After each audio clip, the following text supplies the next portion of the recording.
সুপরিকল্পিতভাবে নির্বাচন পিছিয়ে দেওয়ার পায়তারা হচ্ছে বলে অভিযোগ করেছে বিএনপি। দলের মহাসচিব মির্জা ফখরুল ইসলাম আলমগীর বলেছেন, কিছু মানুষকে সরকারের মধ্যে অনুপ্রবেশ ঘটিয়ে বাংলাদেশকে ভিন্ন দিকে নিয়ে যাওয়ার চেষ্টা হচ্ছে। বিএনপির স্থায়ী কমিটির সদস্য নজরুল ইসলাম খান বলেছেন, সংস্কার, নির্বাচন আর বিচার সবই হতে হবে। রাহুল রায়ের রিপোর্ট। প্রায় প্রতিদিনই বিভিন্ন আলোচনায় অংশ নিচ্ছেন বিএনপি নেতারা। জাতীয় প্রেস ক্লাবে জাতীয় গণতান্ত্রিক পার্টির প্রয়াত সভাপতি শফিউল আলম প্রধানের স্মরণে আলোচনায় বক্তব্য রাখেন বিএনপির স্থায়ী কমিটির সদস্য নজরুল ইসলাম খান। চলমান বিভিন্ন ইস্যুতে কথা বলেন তিনি।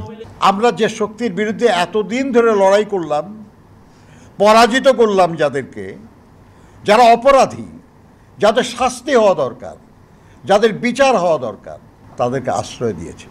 যে আমরা সবার সঙ্গে বন্ধুত্ব করতে চাই, বিশেষ করে প্রতিবেশীদের সঙ্গে। কারণ আমি আমার স্ত্রী বদলাতে পারবো, কিন্তু প্রতিবেশী বদলাতে পারবো না।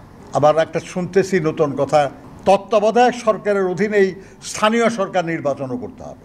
ইউনিয়ন পরিষদ, উপজেলা, পৌরসভা, সিটি কর্পোরেশন এগুলো করতে সময় লাগে অনেক। তার মানে কি এই কথার মাধ্যমে নির্বাচন বিলম্বিত করার একটা প্রয়াস কি হচ্ছে না? চেয়ারপারসনের গুলশান কার্যালয়ে অনুষ্ঠিত যৌথ সভায় ভার্চুয়ালি যুক্ত হন চিকিৎসার জন্য থাইল্যান্ডে অবস্থান করা বিএনপি মহাসচিব মির্জা ফখরুল ইসলাম আলমগীর। সুপরিকল্পিতভাবে নির্বাচনকে পিছিয়ে দেওয়া, জনগণের যে অধিকার সেই অধিকার থেকে জনগণকে বঞ্চিত করাবার এবং ভোটের অধিকার থেকে বঞ্চিত করবার একটা পায়তারা শুরু হয়েছে। এবং আপনারা নিশ্চয়ই লক্ষ্য করেছেন যে বিভাজনের রাজনীতি আবার শুরু হয়েছে।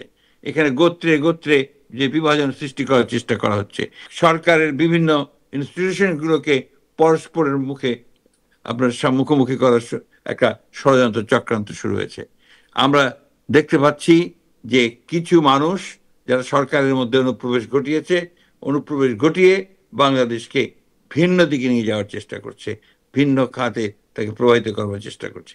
যৌথ সভা শেষে 30 মে বিএনপির প্রতিষ্ঠাতা ও সাবেক রাষ্ট্রপতি জিয়াউর রহমানের মৃত্যুবার্ষিকী উপলক্ষে বিএনপির 8 দিনের কর্মসূচি ঘোষণা করা হয়।